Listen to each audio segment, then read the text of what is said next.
Well, welcome to the second of our two webinars from Southampton, and the focus of this talk is on how we can consult or effectively engage key stakeholders if you're planning towards developing more child-friendly streets and neighbourhoods. For those who didn't join us for the earlier session, my name is Wong from the University of Southampton, and I'm joined by Carolyn Ireland from Southampton City Council and Bigwood from Sustrans. We're also accompanied by Hannah Chivers from the City Council, who will be our moderator for today, and she will open up the floor for a question and answer session after the more formal part of this webinar is over in about half an hour. In the meantime, feel free to join in the text group chat, which those who haven't used this before is on the lower part of your screen. There should be an icon called chat. And if you have any questions as we go along, Hannah will try and gather those, so we'll try and cover those questions first. The background context to this webinar was given in our previous webinar on street openings. But if you missed it, we plan to make this available as a recording at a later date. This webinar is founded on the work of the EU Metamorphosis project, or Horizon 2020 research project, which involves 12 partners and 7 European cities to create child-friendly neighbourhoods and design more accessible public spaces and shared streets for people, especially for our children, to make our cities more livable and sustainable by encouraging greater connectivity through walking and cycling rather than the unfair priority which is often given to cars and other motorised vehicles historically.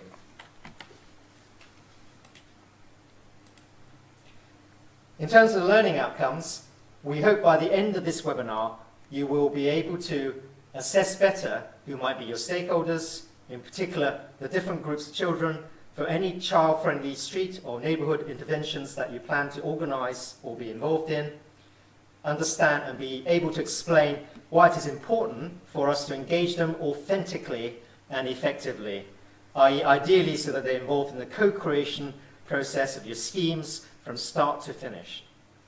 Also, you should be able to identify some of the tools and techniques that will help you engage your stakeholders, especially children and other members of the community. And consider ways of maintaining people's interests in participating in child-friendly neighbourhoods or the street schemes.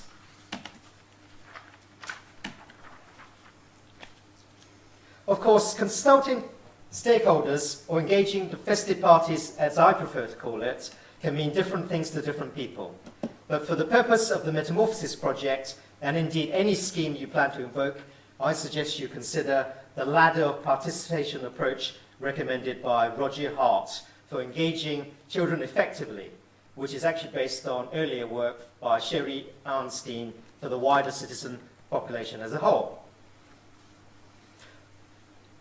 Hart suggests there are actually several steps in engaging people and children in particular, varying from what he calls manipulation, decoration, and tokenism, or steps 1, 2, and 3, which are not really participative processes, i.e. consulting people in a superficial way, telling them what to do, or trying to cure them into a certain opinion or way of working, or using this as a PR to gain popular support.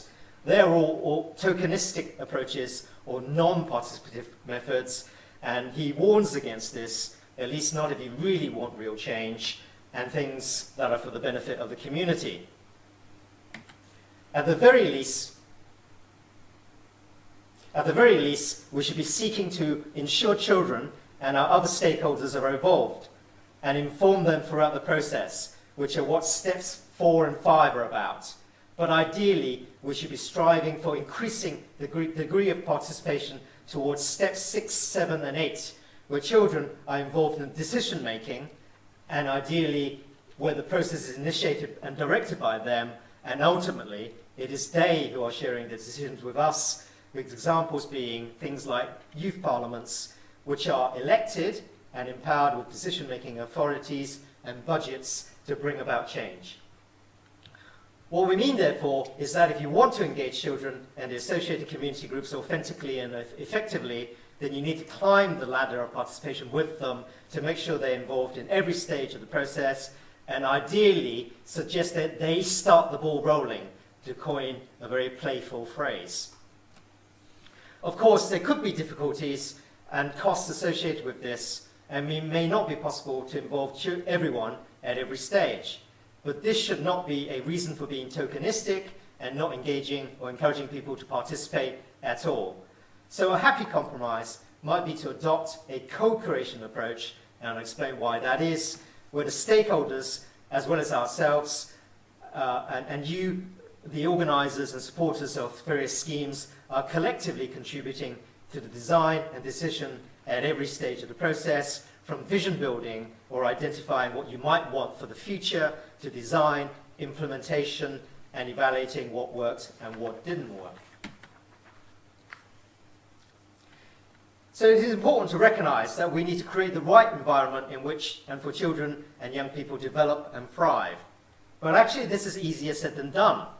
For example, when we first started the Metamorphosis project in 2017, these were some of the key factors or attributes that the partners in the room thought were important for developing child-friendly neighbourhoods. Not surprisingly, they included things like creating car-free zones or closing streets to cars, and lots of green spaces and attractive areas for children to socialise and play. But when we put the same question to a youth forum or panel of older children here in Southampton, we found they didn't even understand the concept of closing street for cars. And one poor soul then put their hand up, sort of scarily almost, to ask, aren't our streets for cars? And they didn't really know what to do with an empty street. So we must really be prepared for surprises, and more importantly, be open to them and what our children say. Because of course, this brings us back to the need for genuine collaboration and co-creation, because children don't always know what they want. It's also important to recognise that the world looks and is perceived very differently by children. And I don't necessarily mean everything is just smaller. Designing our urban environments around our children therefore needs to take this or their perspectives into account. And designing play streets or spaces for your average 9-year-old, for example, who sees everything at 1.2 metres, will be very different from designing the environment for adults. But of course it is more complicated than that, because some people tend to think of children as a homogeneous group, when in fact they are very different according to their different stages of development or age groups. And this is one theory, for example, by the well-known Jean Piaget in 1952, where from birth to adulthood, children are said to go through 4 overlapping stages of development with different sensory, motory, cognitive, and spatial capabilities and development, which means you also, therefore, need to engage them in different ways as well. And this could be very different across the 4 different stages. For example, while you might ask older children and adults to reply to a structured or written survey, you might need to use much more simpler, hands-up kind of surveys for younger children to get their consensus. And for the really young, you might have to resort to pictorial representations or using shapes and colours that they can identify with. Anyway, that was a quick run through of some of the theory. You will know a lot of these theories are actually several decades old now, and yet as a society, we have not really been putting them, or many of them, ideas into practice. So I'm now going to hand over to Carolyn and Joe to cover the practice.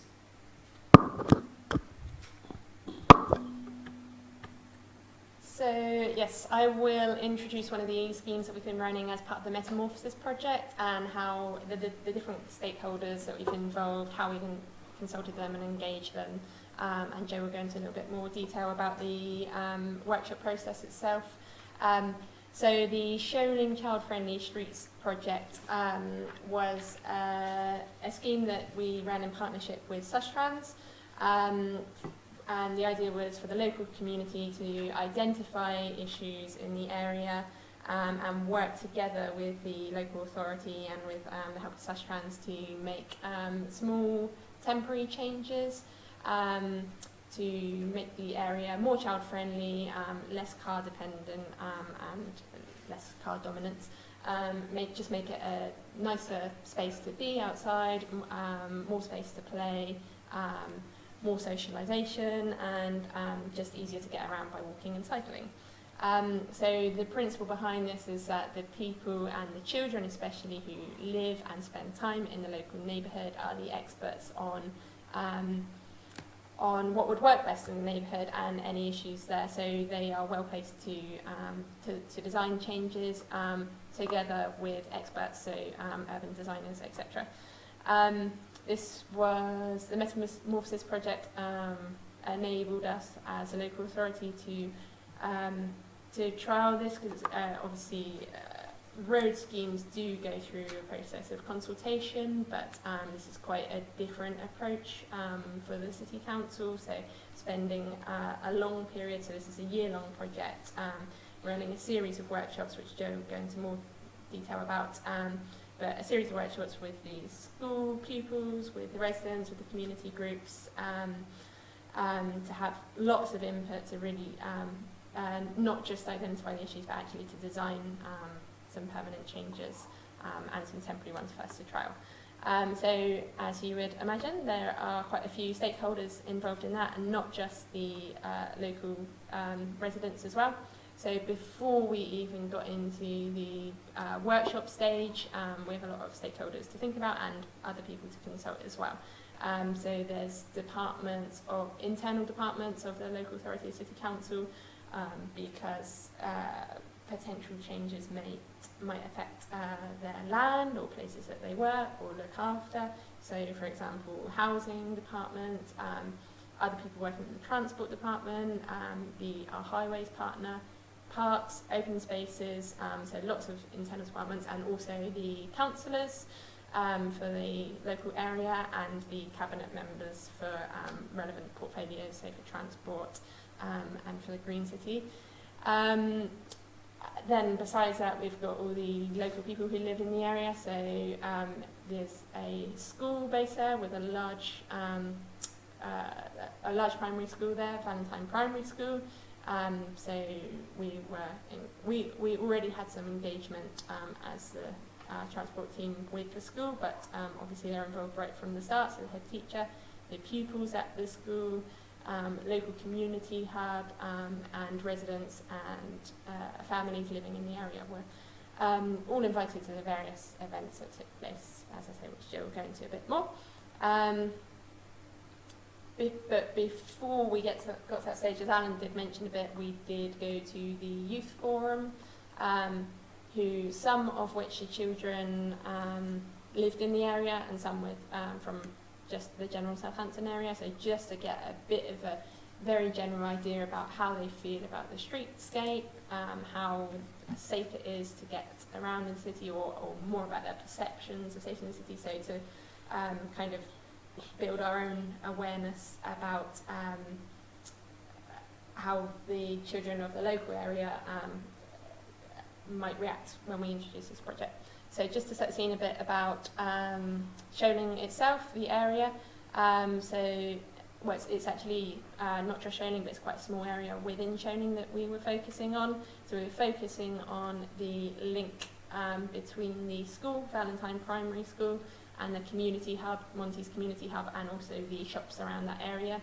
And then there's a couple of residential streets in between. Outside of this, as you'll see in the yellow and pink roads, they've got a couple of main roads there. The one on the south is a 40-mile-an-hour road, so fairly close to the school. And also the pink one along the top as well is a 40-mile-an-hour road. So you've obviously got parents coming off of that road into the residential area, so it's trying to slow down that traffic was part of was one of the issues that was identified. We've also got in the area or children that pass through to get to a couple of secondary schools, Oasis Academy and Chamberlain School, and it's compared to the city averages, it's a fairly deprived area. Also got high levels of obesity, fairly high levels of children living in poverty, so that's higher than the average. Quite low pupil attendance and a high rate of looked after children. So that's just to set the scene a bit before we even got into engaging with the local residents. And then I will hand over to Joe who will talk about a bit more about the workshop approach. Yeah, thank you. There's not a lot on these slides, but hopefully I'll talk a bit more in detail about what we actually did in terms of our approach and the benefits it had. So the co-design approach which was used is a well-recognised approach now for community engagement, and is something we use at Sustrans for much of our design and engineering work, and for other aspects of community engagement as well. It's really good for finding out those bespoke needs of any locality or community, and key to it is engaging the widest possible range of the stakeholders in any given community. As Carolyn mentioned, we were particularly keen with this project to involve children from the start, particularly as we were basing part of the project around the school. The project within Sholing was actually split into geographical phases, again within the wider area. So there were 4 geographical phases, and each of those had 3 events. They had the first workshop, which was about issues and opportunities, which I'll talk about more in a minute. Workshop 2, which was then the co-design, and then followed that up with a street trial. And that was our kind of framework process for each of the phases of the project. But obviously there were differences for each one depending on what we were addressing. So workshop 1, where we look at the issues in a given area and what opportunities there are for change. This is done in various ways. With the school, it was done with classroom workshops with children coming and giving their input as to what they experience in their community, what they feel like when they're out and about, or what they feel like when they're travelling to school, what they would like to feel like, what they would like to experience. As well as the children, we also engage with the parents. So there was a school gate session which was held at the end of the day, aimed at specifically parents of the children going to those schools. So we're not only getting the views of the children, but also the parents, which I said in our previous webinar are, at the end of the day, often the decision makers about that journey to school and how it's going to be made. That then extended as well into a curbside engagement session for residents of the local area, as any interventions are obviously going to have an impact on them, whether or not they have children at school there, and this was a community-wide engagement, so we wanted as many people as possible to take part. So again, their views were taken on any issues, and these were taken in various different ways. So, you know, post-its, labels, dots on maps, things like that. There's huge amounts of tools for talking about the issues and opportunities in any given area. This was then taken away by our team of urban designers, and they looked at it, and this informed directly workshop 2, which was the co-design workshop. So this then looks at the issues that have arisen, what they are, what themes emerged, whether certain things came up more than others, and then takes those, and we worked with the children and again the parents, the residents, the community as a whole, each stakeholder group. We worked with them to form a design brief, which then moved on to potential designs. This was done again at the school as classroom sessions, curbside sessions and school gate. We also had open events to the whole community at Monty's, the local community hub, and it was done using large-scale maps with opportunities to draw on the maps and place models on the maps and all kinds of things to visualise the changes that could happen within Sholing and how they might work in different areas. And these were really successful sessions. But then it's not enough to just put it down on paper. We followed those sessions up with the third part of the event framework, which is the street trials. So this was the culmination of what had gone before, and it's about putting in physical measures on a temporary basis to trial those interventions that that all the stakeholders have come up with. Obviously, these have been refined by the design and engineering team before the event to choose which elements of which designs were going to be put down, because all of these events turn up a huge amount of ideas, so we have to refine that to some extent. But they were all based on the designs that come from the community. These installations are then combined with celebration events to engage the whole community, get them out there, get them experiencing the designs as they would feel in their local environment.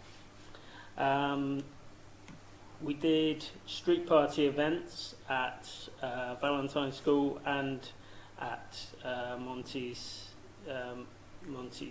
Community Hub, and these were designed to make use of the space and create a safe environment for people to travel through and to experience these changes. They encourage play, they encourage socialisation and community cohesion, and encourage walking and cycling.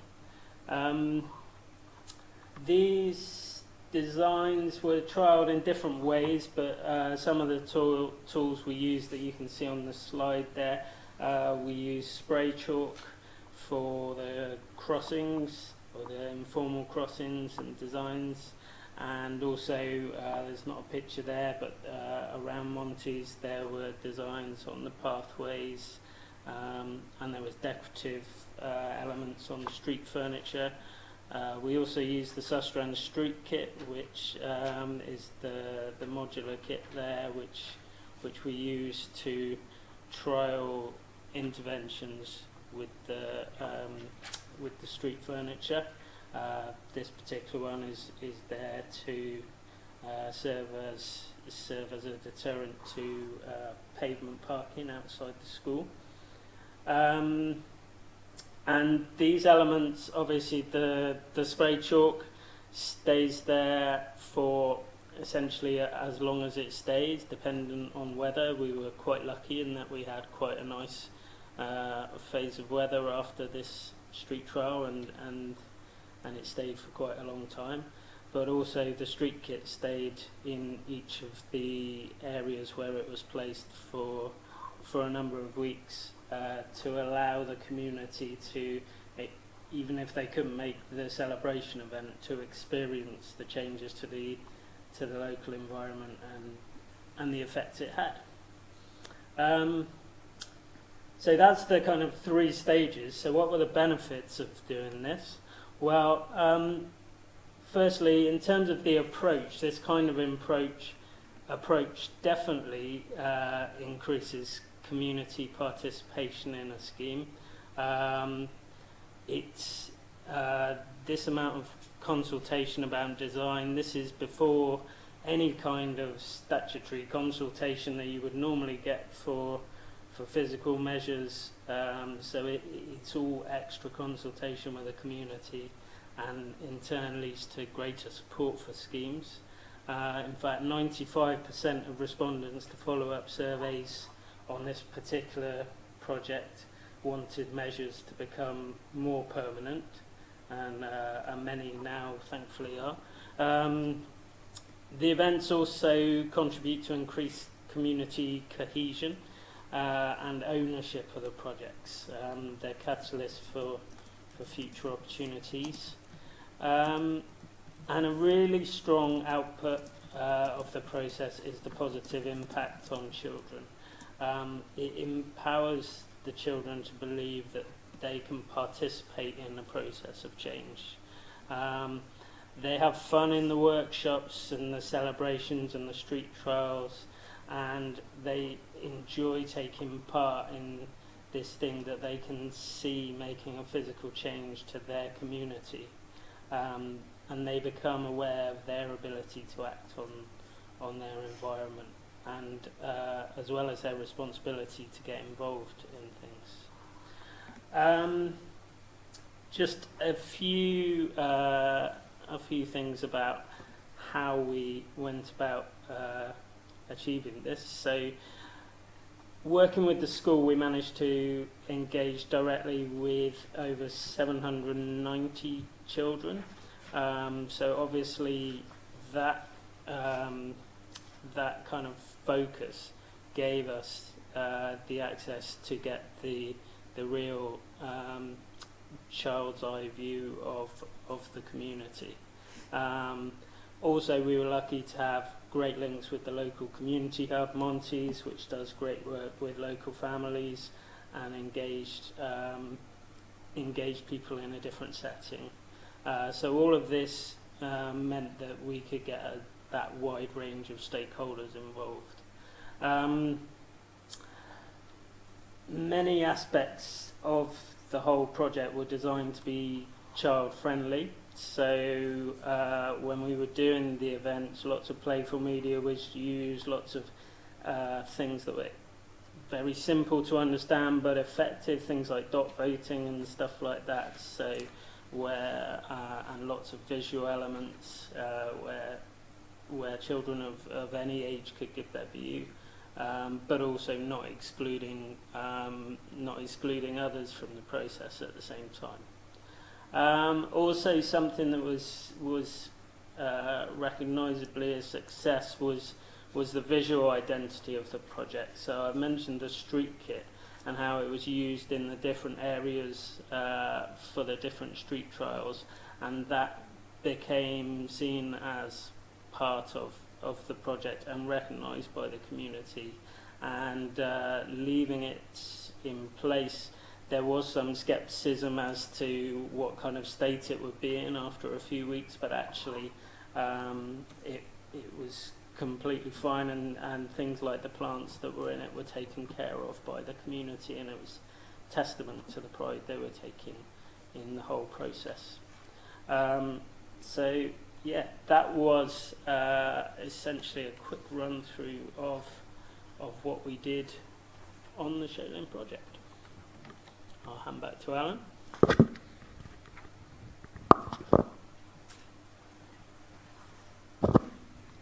Well, I hope you found what Joe and Carolyn said interesting. To recap, we have covered ways of assessing who your stakeholders might be, and you should now understand the importance of engaging children and young people, as well as the associated communities, authentically in the co-creation of child-friendly streets, cities, or neighbourhoods.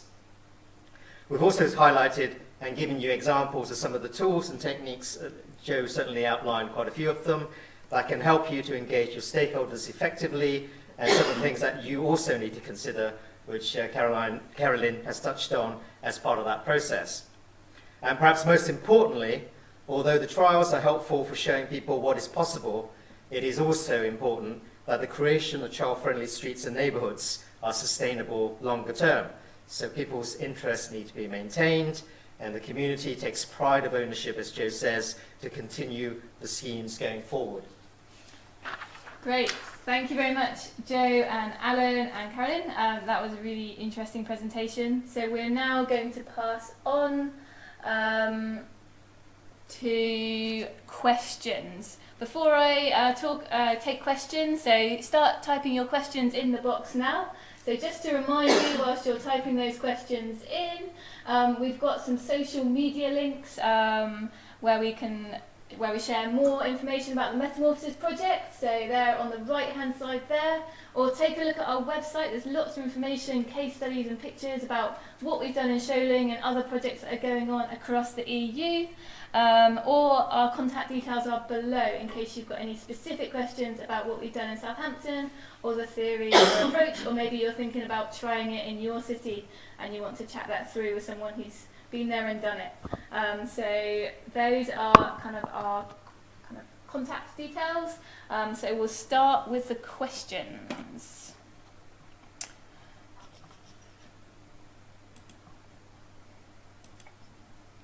So one of the questions we've had is about the yellow jackets.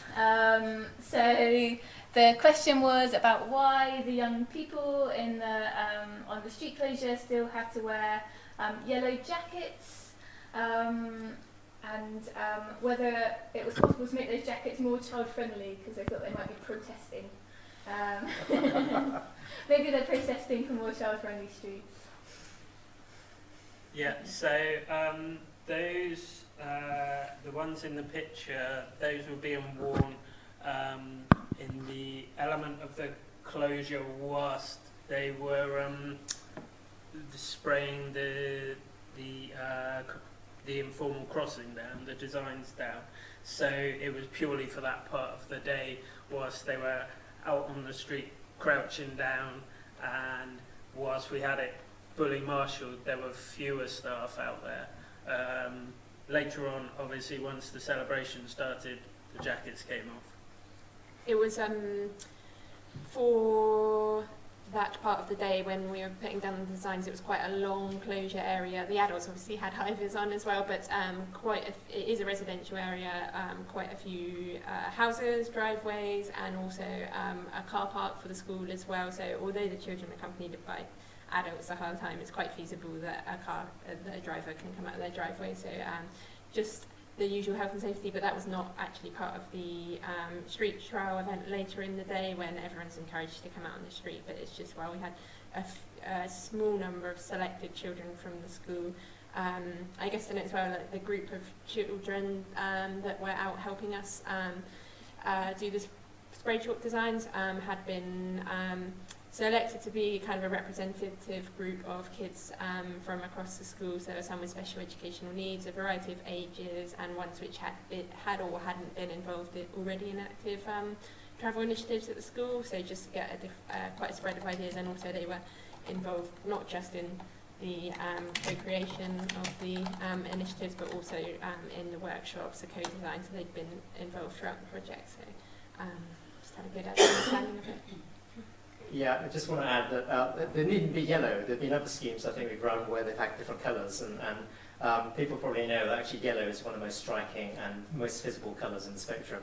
But actually, if the children had worn bright yellow jackets, for example, that would have been perfectly acceptable.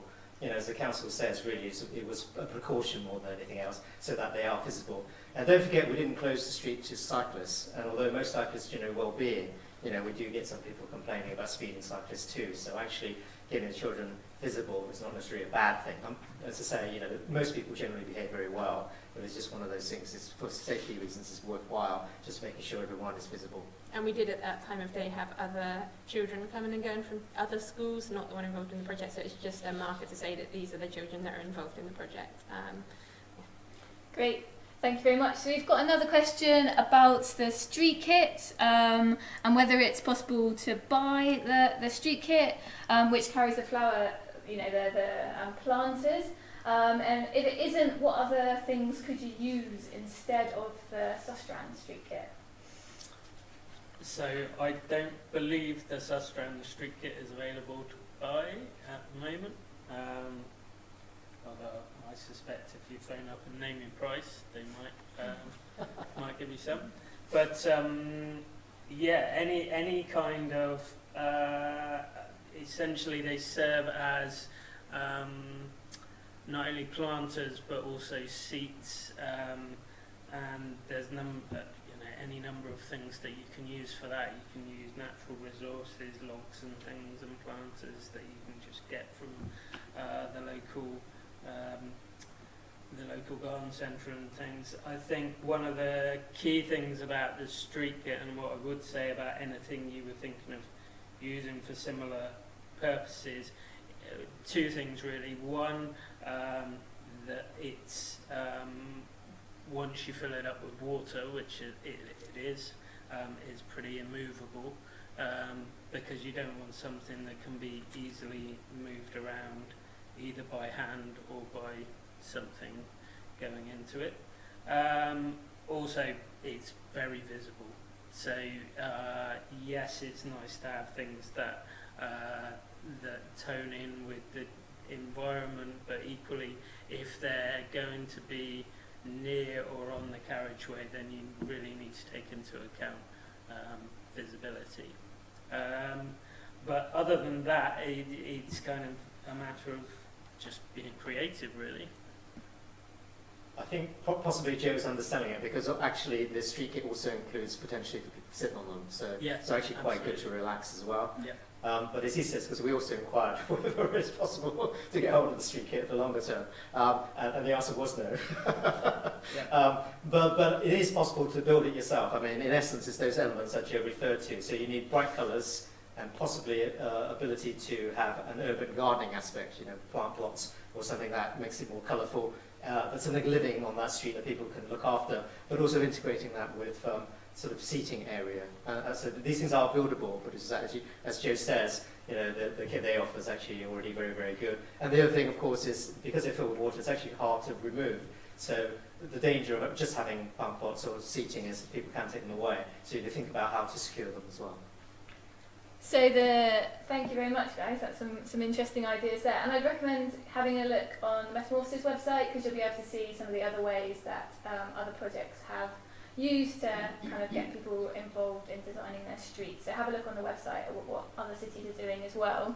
Another question is about, are the city staff trained in child development to plan those engagement activities? And if they're not, how do you make sure that knowledge of child development is part of the process? So, Alan, do you want to get us started on that one? Maybe I might be able to answer that a little bit better, because dealing with many branches of the City Council. I mean, as it happens, with Southampton, increasingly the children's services themselves are directly involved, and we have a plan next year to make Southampton the Year of the Child in 2020. That's not to say we're not looking at children already, because these are day-to-day services, but really giving the city a bit of a key focus around the fact we're not necessarily designing our city around children. So the answer is kind of yes and possibly no. Is yes, because those people are already experts in delivering children's services, and they have been out on the street schemes with us and have commented on the effectiveness of that and want to take those same ideas and incorporate that into their own children development services. The no bit is more that, if we're brutally honest, not even I am an expert, in terms of children's development. We're not necessarily trained to know how to, all the different aspects of safeguarding, for example, and just making sure that we understand children's developmental needs. This is quite a big area, I think, from the person asking the question who possibly knows more about it. So, for example, in the case of what we describe as disabled or disadvantaged children, we again tend to think of them as necessarily having physical disabilities, but actually it covers a huge spectrum of wide variety of different mental and physical additional needs, not just in mobility, but in education as well. And providing those needs, it's there's a whole team at the City Council that do that. So it's not really within our capability to deliver that. However, members of the team are very appreciative of the fact that we need to take those needs of children and young people on board. And of course, the best way often is to ask them or their parents and guardians, because if we feel they're clearly feeling comfortable, then we need to do something about that. And equally, it look like they're having fun, and children are really good because they don't hide their feelings very much. So if they're having a good time, it's very obvious they're having a good time. So that may not completely answer your question, but we basically say, I think everyone involved are very conscious of the need to engage children and try and do the best they can, but we're not necessarily qualified. But we do have people who are qualified and they are consulted.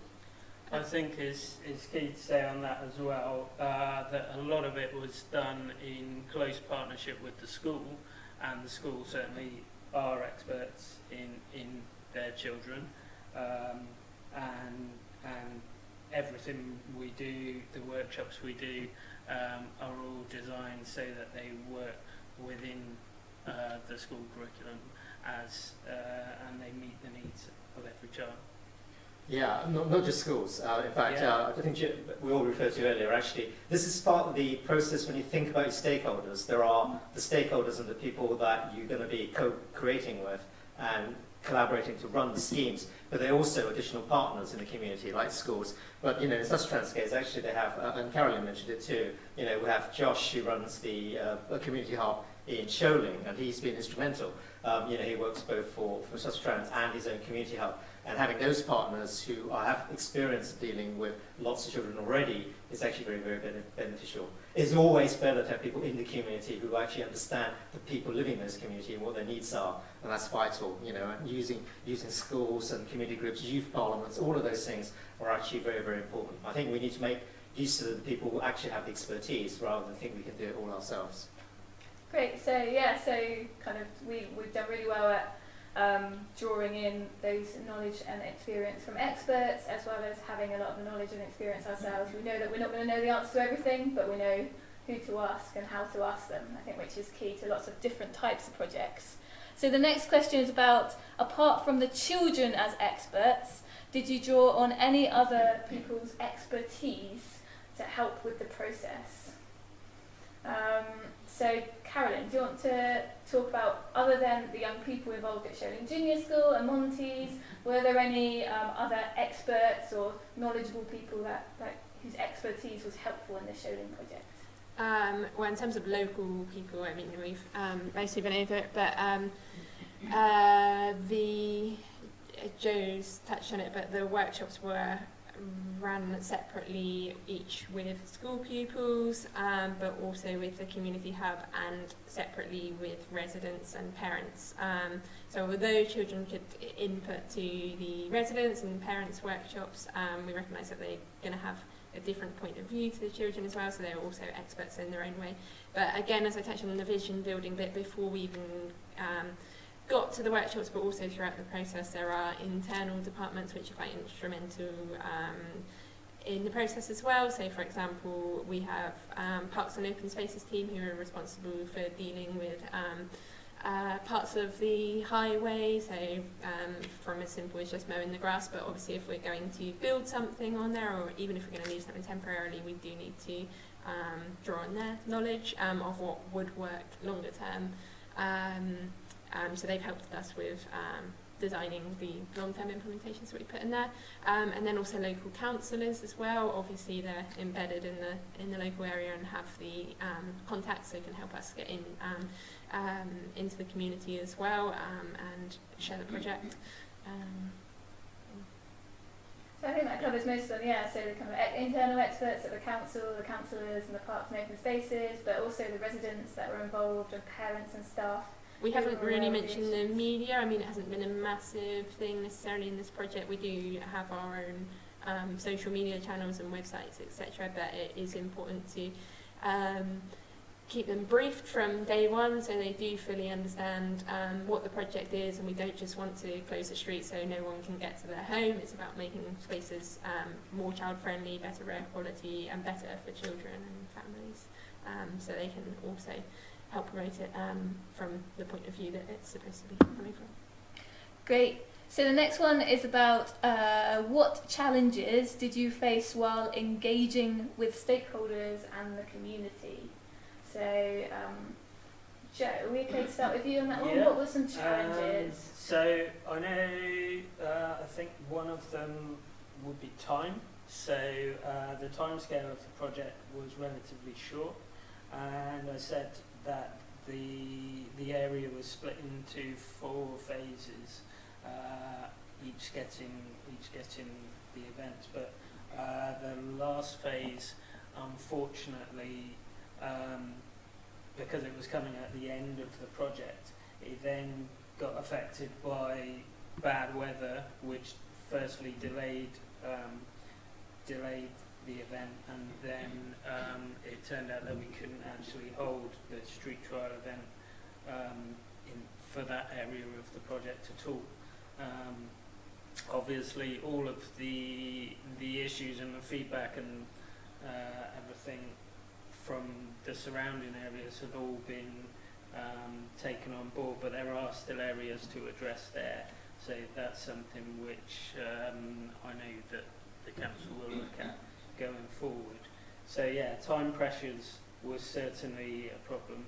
And on the engagement side of things, we did manage to engage a wide range of people from the community, but you can't engage everybody in a community, or it's very difficult to. And we've been particularly open with the fact that this has been a child-focused project. So, for example, there was some concerns that the level of engagement with the elderly population of the community hadn't been quite as much as we would otherwise like to. That's not to say, again, that won't be addressed in the future, because there are specific needs there. But yeah, perhaps focusing on one stakeholder more than others did have some detriment on others. Has anyone got anything to add, or any kind of tips for changing or overcoming some of those challenges when engaging with stakeholders or the community? Alan, do you want to?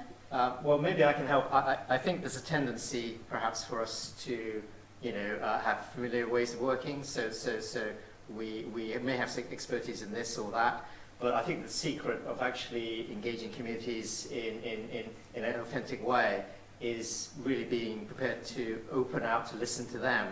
And I don't think you can ever predict, what challenges you're going to get in terms of, for example, the people that turn up, to participate, and also the feedback you get from them.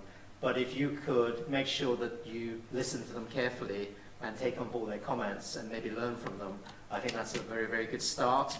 So I don't think there is actually a right or wrong answer here, in the sense that there is no sort of a methodology or technique that allows you to overcome all the challenges. But by the process itself is very much as Joe and Carolyn described it. It's a dialogue. It's collaborative. So if you talk to people, they'll give you their feedback, and if you take those on board, then hopefully that you can come up with solutions collaboratively. And there will be challenges, and we can never prescribe what those are, or indeed always get them right. But hopefully, by listening, learning, and collaborating, that is the right approach. Great. And then one last question, or it could be more of a recommendation about whether we linked to UNICEF's Rights Respecting School Awards or any of the other kind of UNICEF awards. So the city itself has a child-friendly lead at the City Council. So as Alan did mention, we're looking to make 2020 the year of the child. But as part of that, a long-term vision is to work towards the UNICEF Child-Friendly City accreditation. So we do have an internal lead at City Council for that, but as part of our transport team, we will feed into that, and we've been trying to integrate child-friendly initiatives across our other schemes which we're delivering. So we in other projects that we're doing in the city, so for example in St Denis, we're trying to we've got learnings from the Shoaling Child Friendly Street project, so we're trying more of a bottom-up approach to get residents, including children, involved in the co-design process as much as we can in other projects. So it's work planning. Great. Alan? Maybe again I can add to that. I think I love the UN Convention on the Rights of the Child, but if we're honest about this, this was actually signed 30 years ago, so it's been a long time, and accreditation in itself doesn't bring about necessarily change in ethos and culture of making cities more child friendly. I think what we've tried to do is actually try and implement more of those measures, and also to get schemes going to show people that this is an aspiration. I don't think there is sort of like, you do it and then you stop and that's it. You just carry on doing it. And the accreditation will help, and I think we do believe in the Convention of the Rights, But, you know, as I sort of talked about in terms of the ladders of participation, I think there is a danger to kind of say, we want to sign up to this and then the job is done. You know, we almost don't want to go down that route. I mean, just to give you an example, for example, you know, things like, you know, the climate emergency, every city, you know, pretty much all signed up to it. But then when you dig below and say, well, what are you actually doing about this? If it's an emergency, like if your pipe bursts, you want to get and do something about it almost immediately if it's an emergency. And yet, although a lot of cities have signed up to it, they're not actually planning and thinking it through. We're kind of doing it almost the opposite way. We're less concerned about accreditation. We don't need to show people or win public, PR profile, I put it that way. I mean, it is good to get accreditation, but the important thing is to get the things done to create a child-friendly city. That's where I would stand. Question from the audience, very quick. On behalf of busy mums in Southampton who are going to try and get their head around this between feeding children and pushing prams and so on. So, Carolyn, could you please give me a quick rundown of the timescale? So, first of all, I'm a mum. I want to propose closing Manor Farm Road. I need to ask my neighbours whether they agree to it, dates, and what else do I need to consult them on? You need to let them know it's happening, and then if there are any objections, you need to address them, and then the City Council will give you some advice if you're unsure whether you've addressed them. But we kind of discussed it before, but like a legitimate, it needs to be a legitimate reason rather than just, I don't want to close the street or I want to be able to drive freely up and down the street. It needs to be something like emergency access. It can't be on a bus route. Other than that, yeah, the application is on the City Council website. It's as long as you get an application in 6 weeks before the first day of the month of the closure, it's free, but that one application can last for a year, so it can be, you'll need to state the dates, but it could be up to 52 times if you want a weekly closure. Is it a very long application? It's shorter than it used to be, so we've reduced it as much as we can. Obviously, there is some the terms and conditions and health and safety considerations when you have a resident closing the street with fairly light touch measures.